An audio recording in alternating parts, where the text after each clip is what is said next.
नमस्कार विद्यार्थी मित्रों, हूँ Devendrasinh Jadeja, RD arts and commerce college Mundra. आज आप चर्चा करवानी है बीकॉम सेमेस्टर 5 आंतरराष्ट्रीय अर्थशास्त्र जे अंतर्गत આપણે આજે જે ચર્ચા કરવાની છે તે છે આંતરિક અને આંતરરાષ્ટ્રીય વેપારનો અર્થ।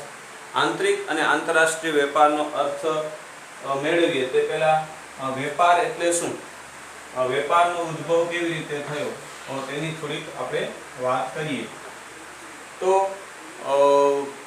અર્થશાસ્ત્ર જે અભ્યાસ કરે છે તે માનવીની અમર્યાદિત જરૂરિયાતો અને તેને સંતોષવાના મર્યાદિત અને વૈકલ્પિક ઉપયોગ ધરાવતા સાધનોના સંદર્ભમાં માનવીના વર્તનનો અભ્યાસ એ અર્થશાસ્ત્ર કરે છે। એટલે કે માનવીની અમર્યાદિત જરૂરિયાતો છે તેને પૂર્ણ કરવા માટે ઉત્પાદન વધારવું પડે તો જ લોકોની જરૂરિયાતોને આપણે પૂર્ણ કરી શકીએ। પણ આ ઉત્પાદનના જે સાધનો છે તે આપણી પાસે મર્યાદિત છે અને પાછા વૈકલ્પિક ઉપયોગવાળા છે।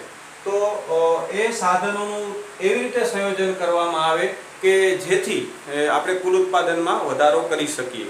તો આના માટે ઉત્પાદનની જે વિવિધ પ્રવૃત્તિઓ છે તેના વચ્ચે સાધનોની વહેંચણી એવી રીતે કરવામાં આવે એટલે કે ઉત્પાદનના સાધનોને એટલે કે શ્રમ વિભાજનનો જો આશ્રય લેવામાં આવે શ્રમ વિભાજન દ્વારા તો ઉત્પાદનને આપણે વધારી શકીએ।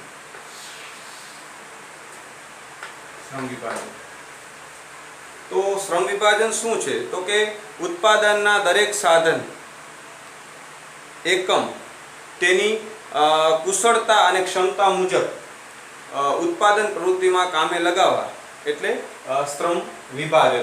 तो श्रम विभाजन मूल में रह्यु छे विशिष्टीकरण के विशेषीकरण। तो विशेषीकरण के विशिष्टीकरण एटले शुं तो के जुदा जुदा उत्पादन साधन एटले के जुदा जुदा व्यक्तिओं में उत्पादन करवानी क्षमता जुदी जुदी होय छे। एटले कोई एक व्यक्ति छे तो ए एक्स वस्तुना उत्पादन में कुशलता धरावे छे, कोई एक व्यक्ति है तो एक्स वस्तुना उत्पादन में पोतानी कार्यक्षमता वधारे क्षमता वधारे छे एनी कुशलता वधारे छे तो ए एक्स वस्तुनुं उत्पादन करशे। बी व्यक्ति है तो ए वाय वस्तु में पोतानी कुशलता वधारे धरावे छे, एक्स में ओછી धरावे छे तो एने जो एक्स वस्तुनुं उत्पादन करवा में आपणे रोकशुं तो उत्पादन वधारे मळशे। मानी लो के 100 एकमनुं उत्पादन करे छे અને આ એને જો આપણે વાય વસ્તુના ઉત્પાદનમાં રોકશું તો કદાચ એની ઉત્પાદકતા તેમાં ઓછી આવે, એની કાર્યક્ષમતા એમાં ઓછી હોય, એની કુશળતા ઓછી હોય તો કદાચ 90 એકમનું ઉત્પાદન થાય। એટલે જો આ એ વ્યક્તિ છે તેને x માં જો રોકવામાં આવે તો આપણને મેક્સિમમ ઉત્પાદન મળે અને આ b ને જો આપણે y માં રોકીએ તો તે આને 100 નું ઉત્પાદન કરે એટલે કુલ ઉત્પાદન વધારો થાય। તો આવી રીતે જો લોકોની ઉત્પાદનના સાધનની એની કાર્યક્ષમતા અનુસાર जो कामनी आपणे वहेंचणी करीए तो कुल उत्पादन में शुं थाय वधारो थाय। एटले के श्रम विभाजन अने विशिष्टीकरण द्वारा श्रम विभाजन द्वारा आपणे कुल उत्पादन में ए रीते वधारो करी सकीए छीए। अने श्रम विभाजन थाय एटले शुं थाय मानी लो के जुदा जुदा व्यक्ति ने जुदी जुदी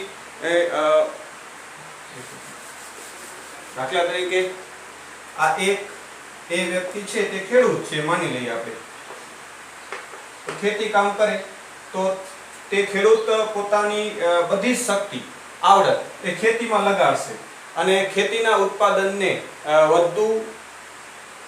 વધુ કરવાનો પ્રયત્ન કરશે તો ઉત્પાદન ત્યાં વધશે ખેતીનું કેમ કે એની કુશળતા એમાં વધારે છે તો એનું ઉત્પાદન એ વધારશે।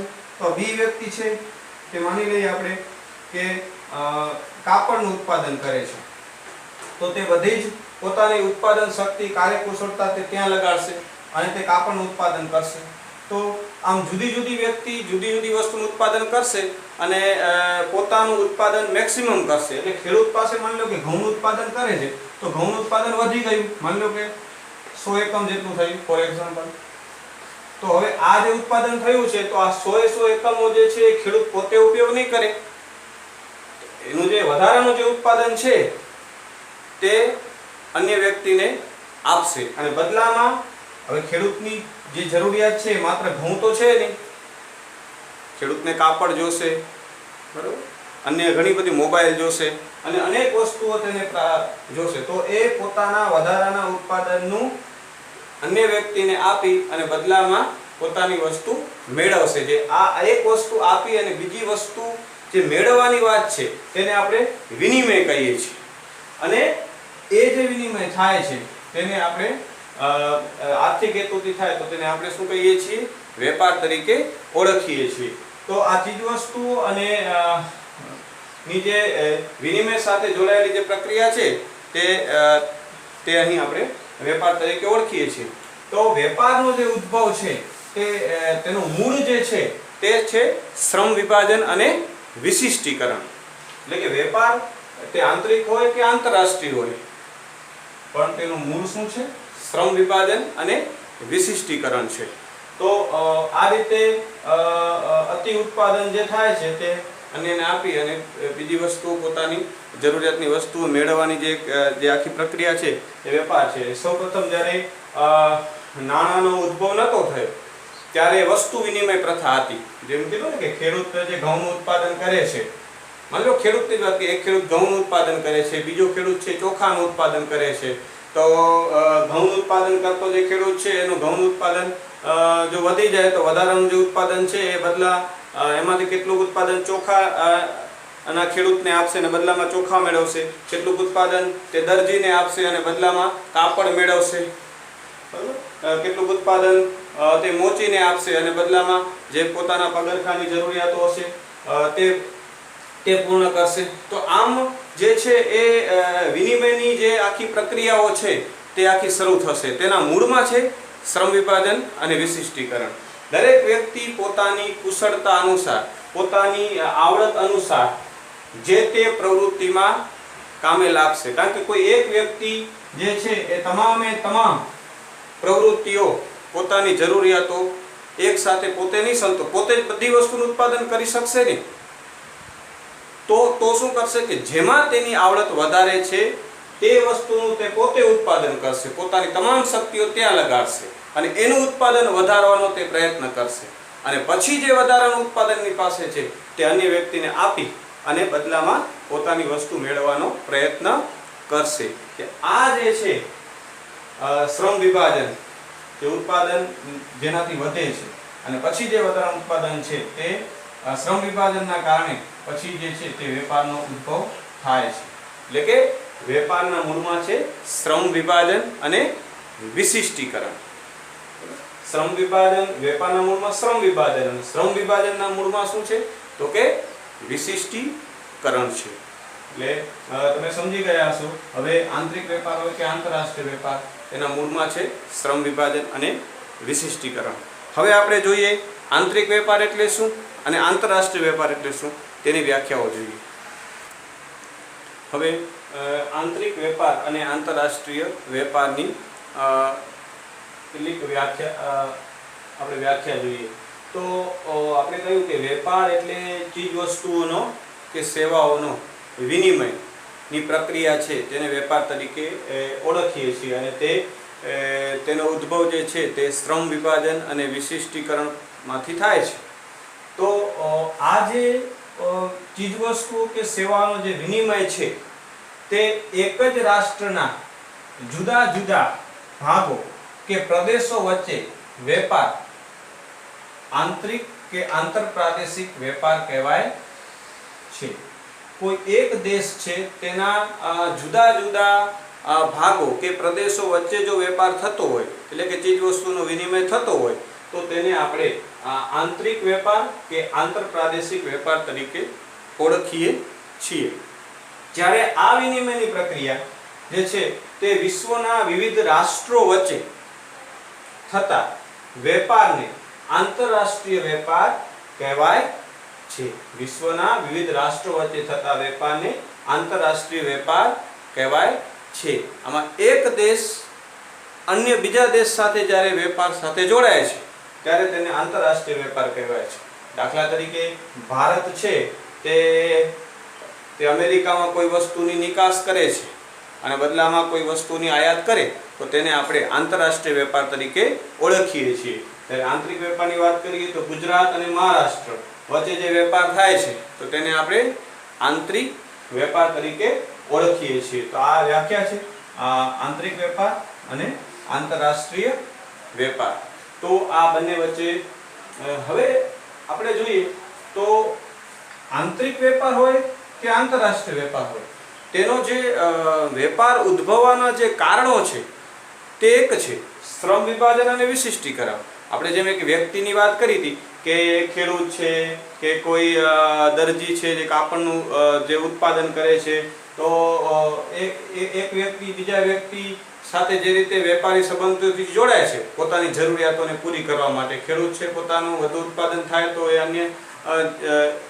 અન્યને આપી અને પોતાની જરૂરિયાતો જે રીતે પૂર્ણ કરે છે, તેવી જ રીતે દેશ એક જ રાષ્ટ્રના જુદા જુદા જે પ્રદેશો છે, દાખલા તરીકે ગુજરાત છે, તો ગુજરાતમાં જે ઉત્પાદનના સાધનો છે, ગુજરાતની વિશિષ્ટતા શું છે, એની જમીનની ઉત્પાદનના સાધનોની વિશિષ્ટતા શું છે તે જોશે કે ભાઈ અહીંયા ખેતીની વાત કરીએ તો મગફળી જે છે એનું ઉત્પાદન ગુજરાતમાં સારું થાય છે. કેમ તો કે એના માટેના જે તેની કાર્યકુશળતા તેનામાં વધારે છે.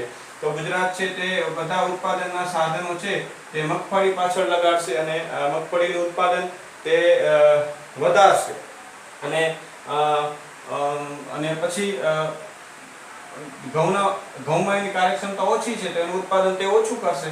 અને ઘઉં છે તે માની લો કે ઉત્તર પ્રદેશમાંથી મંગાવશે, તો ઉત્તર પ્રદેશ જે છે તે પોતાના ઉત્પાદનના સાધનો ક્યાં રોકશે, તો કે ઘઉંમાં વધારે રોકશે. કેમ તો કે ત્યાં એની કાર્યકુશળતા તેમાં વધારે છે, તો એ ઘઉંનું ઉત્પાદન વધારવાનો પ્રયત્ન કરશે.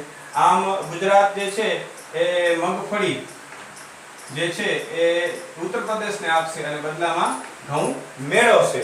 તો આ એક પ્રદેશના બીજા પ્રદેશ સાથેનો વેપાર થયો, પણ એનો ઉદ્ભવ શું છે? શ્રમ વિભાજન અને વિશિષ્ટીકરણ છે. કેમ તો કે ગુજરાતની વિશિષ્ટતા કેમાં છે? તો કે મગફળીમાં છે. ઉત્પાદન કર્યું પછી વધારાની જે વસ્તુઓ છે એ આપણે કરશે. તો આ રીતે એક વ્યક્તિ અને બીજા વ્યક્તિ સાથેનો જે વેપાર કીધો, એક પ્રદેશનો બીજા પ્રદેશ સાથેના વેપારની વાત થઈ. તેવી રીતે આંતરરાષ્ટ્રીય વેપારની વાત કરીએ તો જુદા જુદા દેશની કાર્યક્ષમતા જુદી જુદી હોય છે. દાખલા તરીકે એક દેશ છે